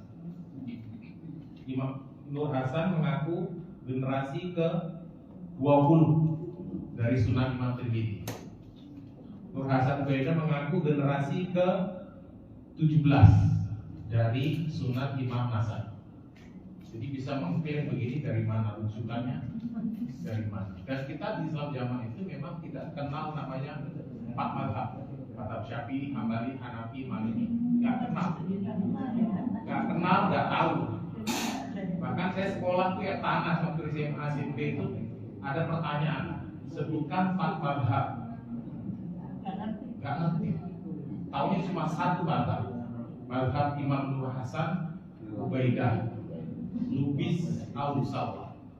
Lubis itu bukan marga nama orang Medan, tapi luar biasa. Nah, kata-kata beat itu yang saya rancu sampai sekarang. Sebelum mengatakan sami'na wa ata'na itu ada kata-kata begini.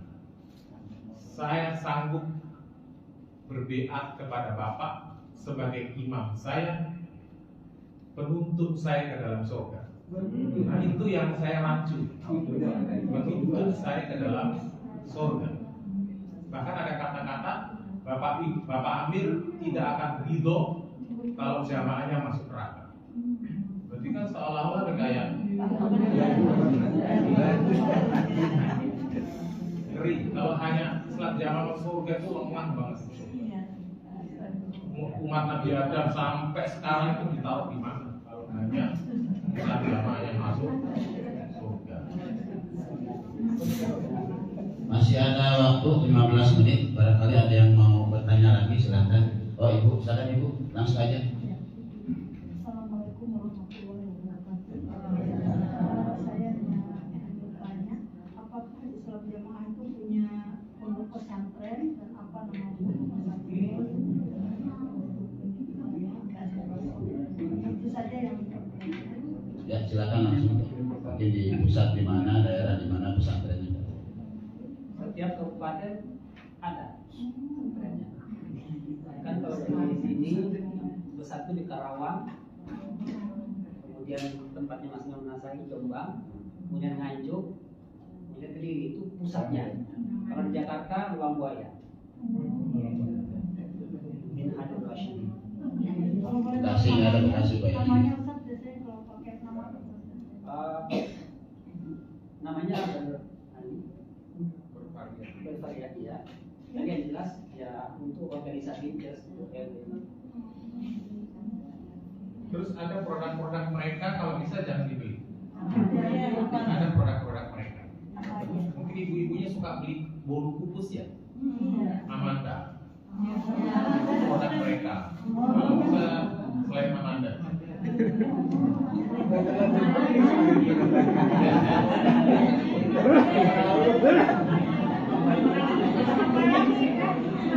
Sama Habatus Sauda yang campur majwa. Campur majwa, kemasannya hijau ya. Habatus Sauda campur majwa. Produk mereka. Sama ABTL, ayam bebek tulang lepas. Ada ya? Termasuk travel umroh juga mereka punya 18. Salah satunya Armina Reka.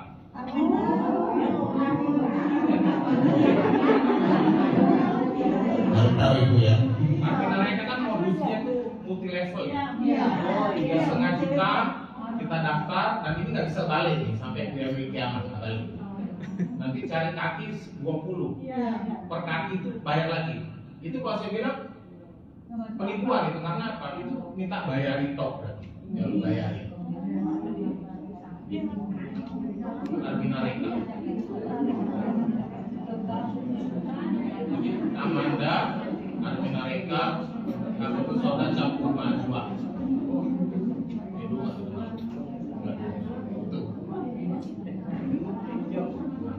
PDO. Produk-produk mereka itu. Masih ada yang bertanya, silakan. Pak dari belakang apa dulu? Ya. Pak Sudarman. Nanti kalau tidak mau hajikan dari ADIY berhak juga berangkat haji gitu ya. Nanti berangkat haji. Nah selama dia di sana kan katanya tidak boleh makmum kepada profesor. Nah di sana kan mau tidak mau berjamaah sholat. Apakah mereka menyendiri atau bagaimana? Dan pada waktu pendaftaran itu apakah KUA menanyakan ini misalnya LDI atau bukan gitu. Jadi kalau bisa berangkat apa tidak dari Departemen Agama itu misalnya. Kemudian yang kedua, kalau tidak salah tahun 67 namanya Darul Hadis kata saya ya. Itu kan pernah dilarang oleh pemerintah. Kemudian menjadi LMKI, kemudian menjadi Islam Jamaah, kemudian lagi menjadi perubahan nama-nama itu berdasarkan Gambil atau tidak gitu ya. Tentunya itu membela juga aku lupa. Saja Pak, terima kasih. Tentunya bawa aku. Ya, langsung dijawab dulu, saya.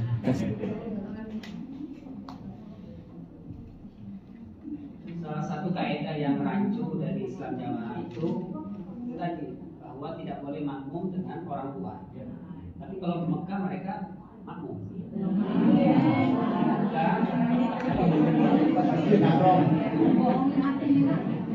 Masjidil Haram itu setiap kali mereka makmum. Tidak mengulang sholatnya. Nah, tapi memang amirnya Islam Jamaah itu kalau ke Mekah itu sangat jarang ke Masjidil Haram, sangat jarang. Bahkan mungkin selama bukan di hotel, punya rumah sendiri di sana. Punya markas mereka, tempat sembunyi di sana di Azizia. Saya sempat tinggal di sana 1 tahun. Azizia. Jadi sampai Jumatan itu di rumah situ. Jumatannya di situ, nggak turun ke masjid. Jadi butuhnya ke haram itu kalau hanya umroh saja. Nah sekali berangkat kan hanya 1 kali umroh. Ya sudah hanya 1 kali saja ke Masjidil Haram. sisanya semua di rumah. Nah, warganya yang ONH itu diperintah supaya setelah sampai di maktabahnya, di hotelnya itu, supaya menyampaikan surat sambungnya itu setor muka ke situ, ke markasnya itu. Ada surat jalannya sendiri dicentang itu antara keluarga dengan pengurus di Saudi. Ya. Kalau ada sholat jenazah, jadi Masjidil Haram kan sering ya. Mereka itu nggak ikut sholat jenazah. Soalnya mau jopo.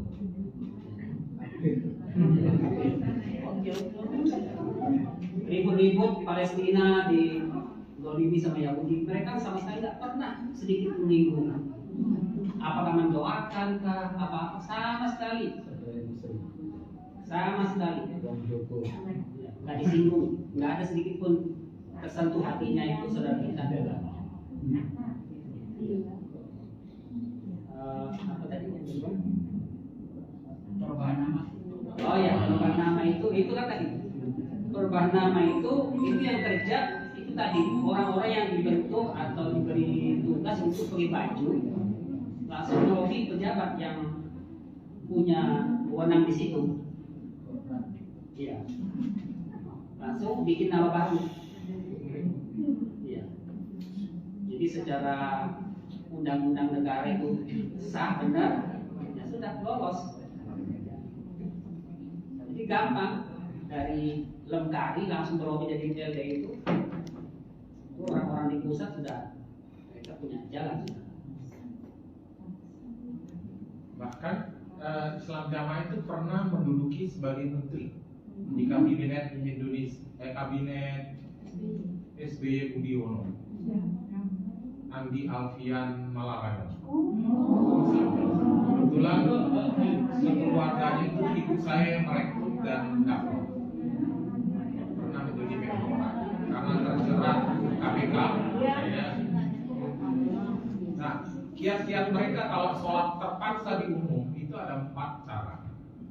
Cara pertama adalah jasadnya berjamaah, tapi hatinya diniati sholat munfarid, sholat sendiri. Kedua, sholat berjamaah di umum, nggak wudhu, nanti pulang sholat ulang. Ketiga, sholat duluan di rumah, wudhu, tapi di luar nggak usah wudhu, nanti diniati sholat di dulu. Keempat, umpama 3 orang Islam jamaah terpaksa di umum sholat berjamaah, mereka menyiasati bagaimana kesannya itu tetap berjamaah tapi sholat berjamaah sendiri. 1 orang Islam jamaah dipasangkan sholat pertama, 2 orang Islam jadi sholat kedua persis di belakang depannya. Jadi kita niati ini imam kita, bukan di. Jadi sholat berjamaah di dalam jamaah. Itulah Islam. Bahkan saya punya murid di militer waktu itu di era Megawati, beliau ditugaskan ke Libanon selama 1 tahun. Pas balik saya tanya, Mas, sholat Jumatnya di mana? Nggak sholat. Kok bisa? Kafir semua itu mereka. Jadi setahun nggak sholat Jumat. Nah, era SBY dia ditugaskan kembali ke Libanon berdua dengan temannya Islam jamaah. Sholat berjamaah, sholat Jumat utamanya. Jadi dia bacakan khutbah ke temannya di dalam saat imamnya baca khutbah. Jadi baca sholat Jumat berjamaah di dalam sholat Jumat itu menyiasati. Jadi baca ke temannya sambil ini.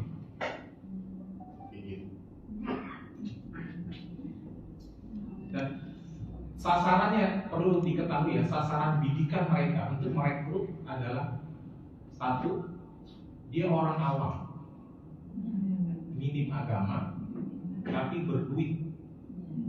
Kalau nggak punya duit, jangan khawatir, nggak bakal direkrut. Carinya duit. Itu 3 poin. Apalagi kita punya anak, punya cucu ya. Modusnya ngajak bermalam kalau ngaji. Kalau diajak nginep-nginep jangan bang. Itu modus. Itu saya alami, ada kasus di Cibinong. Namanya Bayu. Anak ini lulus SMP. Mau sekolah SMA, tahu sendirilah Jabodetabek kalau nggak punya duit di atas 15 juta nggak bisa. Ngeluh dia. Ibunya kebetulan guru madrasah di situ. Kebetulan satu profesi sama orang Islam jamaah, tapi laki-laki, dia guru juga. Ngeluh ke temannya, Mas, saya punya anak mau masuk SMA Mas, tapi saya punya duit 2,5 juta doang. Kasih solusi dong. Terus temennya bilang, oh ada Pak, kalau mau nanti di Jombang. Bahkan free semua kita tanggung biaya. Seluruh SMA makan per bulan kita tanggung semua. Siapa nggak senang anak sekolah itu atau biaya? Ya Ponpes Gading Mangu, Perak Jombang. Nah, anak itu dibawa ke mereka itu. Tahun pertama nggak ada kecurigaan, biasa-biasa aja. Tahun kedua, ini anak mulai dakwah, mau masuk naik kelas 3 dakwah nih. Dibilang, bapak ibu ini kafir, bapak ibu ini ahli neraka, harus masuk surga kayak saya masuk jamaah. Coba baru 2 tahun anak itu udah ngapirin orang tua. Akhirnya anak itu ibunya menyiasati bagaimana mencari solusi. Klik di Google gini, akhirnya melobi ketua umum Dewan Dakwah waktu itu dipimpin oleh Kiai Suhada Bahri. Beliau memanggil saya untuk ketemu dengan anak ini. Nah, akhirnya kita dakwahi anak ini. Terus saya bilang, kamu sudah BA? Sudah Om. Kalau saya Om, sudah Om. BA dengan siapa? Langsung atau surat? Langsung. Oh iya. Terus saya bilang ibu ini, Bu hati-hati. Anak ini kalau sudah di BA, itu sudah didoktrin nyolong itu boleh, yang penting nggak ketahuan. Terus ibunya langsung nyadar, loh, berarti kakak setiap pulang ini uang ibu selalu hilang. Berarti kakak ambil ya? Iya. Akhirnya minta solusi kepada saya. Bagaimana? Saya bilang saran saya mutasi. Tapi saya Ustaz tinggal 3 setahun lagi. Mau setahun lagi lebih sesat atau mutasi tapi aman. Akhirnya mutasi anaknya, kembali kelas 1. Itu satu poin. Dan kedua, saya punya adik-adik laki. Itu guru di kampung Inggris Pari. Nah, pas muridnya perempuan orang Muhammadiyah asli, direkrut masuk. Sehari sebelum resepsi, saya temuin ini orang tua dari perempuan itu, mertua adik saya. Mertua adik saya bilang, dosa gak sih Mas menikahkan? Dosa, zolim Pak. Dengan menyesatkan anak dengan lupa. Dosa lagi wes anu ya Mas. Wes sewa catering, wes sewa pelaminan gimana? Anggapannya sedekah. Daripada nanti nikah cerai tengah jalan. Nanti anak jenengan punya putu-putu itu diambil mereka lupa. Itu terjadi di Marsanda. Marsanda itu suaminya Islam jamaah. Ben Kasyafani. Ben Kasyafani. Karena mertuanya gubernur Tangerang Timur. Pak Bagus. Kan anaknya kan ikut Ben. Dalam perceraian pasti lebih dominan Islam jamaah di Madinah. Akhirnya tetap nikah di saya dengan orang Muhammadiyah. Sampai saya menemui Kiai Haji Ali Mustafa Yaakob, rahimahullah, sudah meninggal. Saya temui, saya minta maaf ke beliau. Dia bilang, oh iya, dulu kamu ngapek-ngapek saya. Nah, suatu ketika beliau diundang acara kongres LDI. Beliau konfirmasi ke saya, Mas, ini saya diundang, gimana Mas? Datang apa? Gak usah, Pak Yai, gak usah. Nanti nama jenengan dijual. Imam besar Masjid Istiqlal menyetujui keberadaan LDI. Jangan. Akhirnya benar nggak saya? Termasuk kasus Xenia Maut, tahu ya? Yang Afriani Susanti itu yang nabrak orang 9 orang di Monas itu. Itu orang Islam jamaah. Tapi ditutup, kalau orang bermasalah itu ditutup. Termasuk yang kasus Bali pencabulan sampai dipasung di kuku Bali, kakinya dipantek itu, tahu ya? Yang namanya Soeharto apa siapa? Itu orang Islam jamaah. Kalau kasus-kasus begitu ditutup. Dulu Marsanda dipuji-puji Marsanda. Begitu dia beliau itu asal usulnya gini. ada kajian khusus sama artis di Istiqlal. Pematerinya Ustadz Yusuf Mansur yang saat ini lagi bergejolak investasi akhirat. Nah, beliau tanya tentang akidah Islam jamaah dan Ustadz Yusuf Mansur sudah memberitahu ajak suamimu keluar. Nah, tapi di infotainment Ustadz Yusuf Mansur pemicu retak rumah tangga pasangan dibalik gitu. Akhirnya cerai kan, cerai. Mungkin cukup itu ya. Artis-artis semua udah tahu ya, udah tahu Niki Astria masuk, Dewi Yull masuk, Karena Dewi Yull waktu itu ada masalah manisah kerjaan yang harus dibayar dan mereka siap.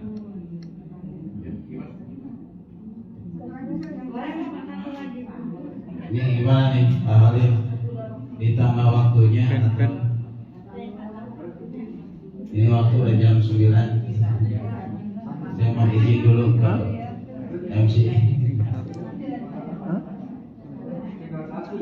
Oh, satu aja katanya, satu penanya aja.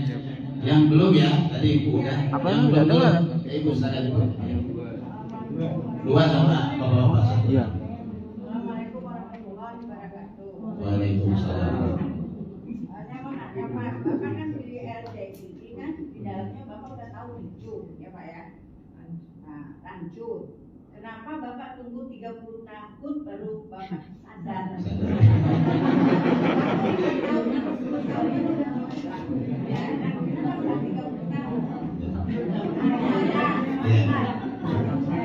Kalau tahu sadar dari kecil nongkrong. Silakan satu lagi. Nama saya Suyono Pak. Nama saya Suyono, pensiunan dari PU. Dulu pernah disekolahkan oleh PU di Badung Pak, di LPPU ITB selama 3 tahun. Selama 3 tahun ini saya dibina oleh Islam Jamaah Pak, dibina. Nah, dalam pembinaan itu saya berkali-kali diajak untuk bayat, tapi alhamdulillah saya tidak mau. Alhamdulillah. Sampai sekarang. Selamat.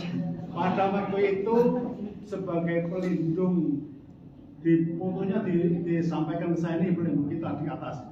Ternyata dari Bapak Sudarmono, Wakil Presiden waktu itu. Dan organisasi yang mendukungnya ada Golkar. Golkar, Sudarmono, itu yang teringat di sini, wah, jauh tinggi, mau ikut aja. Alhamdulillah, selama saya mengikuti saya belum terpengaruh, akhirnya sampai sekarang saya belum pernah dibayar. Cuma pertanyaan saya Pak sekarang mohon dijawab Pak, siapa pelindungnya sekarang Pak? Pelindungnya itu Pak Sudarmono, sekarang siapa Pak? Kami ingin tahu dari partai Pak. Ya, silakan Ustaz Imam untuk menjawab. Kalau sekarang pelindungnya ya Kiai Maruf Amin.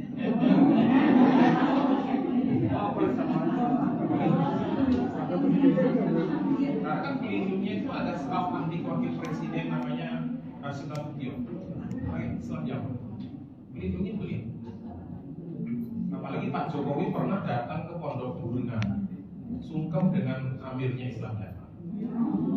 Jadi ulil amri sama ulil amri. Ulil amri gabungan sama ulil amri bergerak.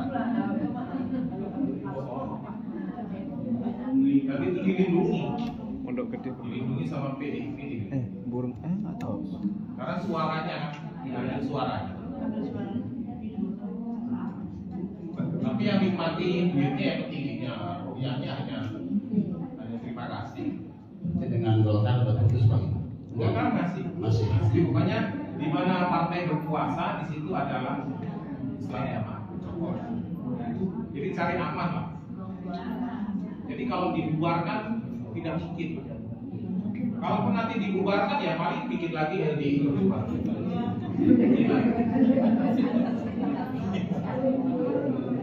Ya tadi kenapa sampai nunggu 30 tahun sadar ya Pak Ustaz?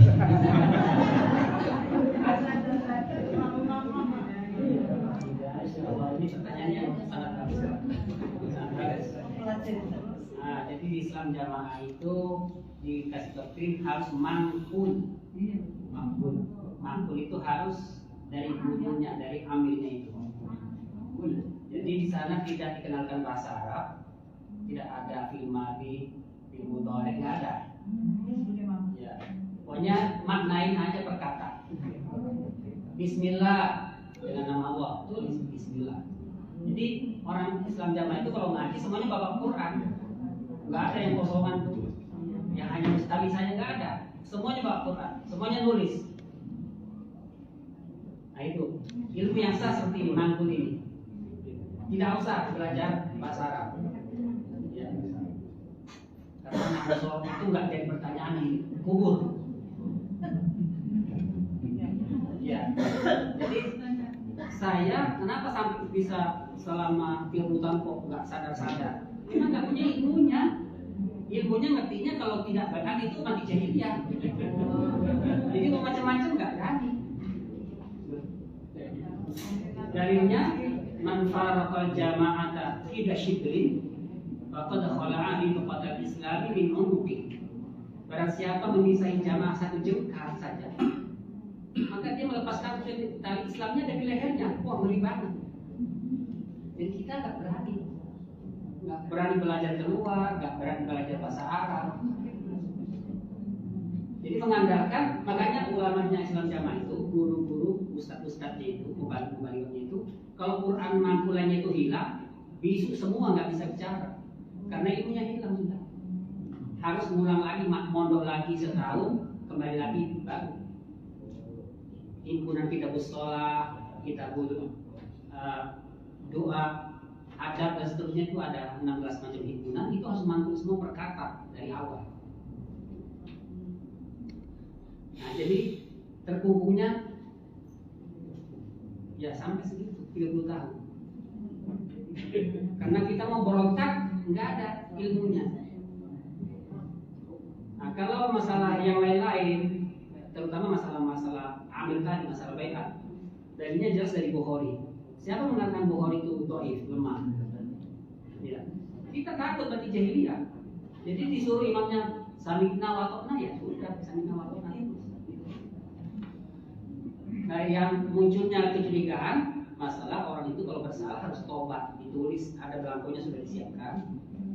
Saya misalnya senggolan, ya sama perempuan itu bukan mahram, itu sulit sampai ya pokoknya sesuai dengan kesalahannya sampai 10 nomor itu ada.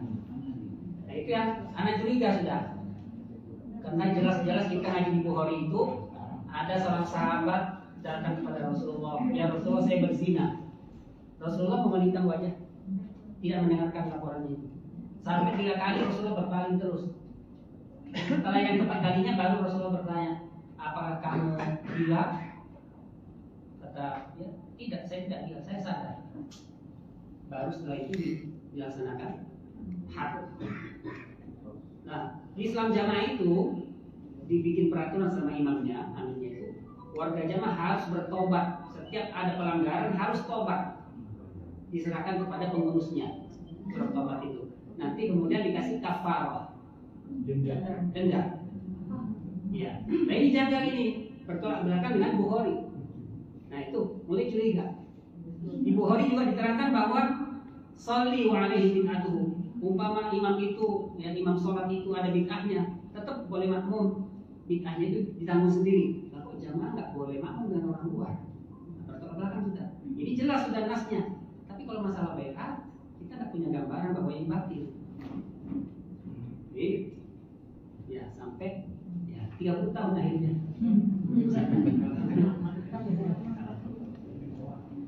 Ya baik Bapak dan Ibu yang terhormat, mungkin tidak cukup 1 hari ya. Insya Allah nanti di lain waktu kita undang kembali dan sharing, karena ini dalam rangka menjaga kita dan keluarga serta umat Islam yang lainnya supaya bisa terjaga dari LBI. Amin ya Allah ya Rabbal Alamin. Terima kasih. Syukran jazakumullah khairan katsiran kepada Ustaz Imam dan Ustaz Maududi. Mudah-mudahan pencerahannya bisa meningkatkan kepada kita dan saling mengingatkan untuk selalu waspada terhadap ancaman karena cukup luar biasa, pelindung dan sejenisnya. Mohon maaf sebelumnya dari saya selaku moderator, kami kembalikan kepada MC. Wassalamualaikum warahmatullahi wabarakatuh. Bapak Ibu, tadi Pak Ustadz cerita membawa buku yang beliau tulis ada di sini bagi ibu bapak sekalian yang membutuhkan atau memerlukan buku tersebut bisa menghubungi Mas. Salah satu di antaranya melalui Pak Hamdani boleh yang di belakang. Harga bukunya 65.000 per eksemplar per buah. Sekali lagi bagi bapak ibu yang membawa yang memerlukan ingin memiliki buku tersebut, harga bukunya 65.000 per eksemplar per buah ya. Silakan nanti mencatatkan diri atau menghubungi Pak Hamdani di belakang. Nanti bukunya ada di sini di satu kardus ini ada 50 buah buku kalau nggak salah. Mohon maaf soal itu sekalian. Saya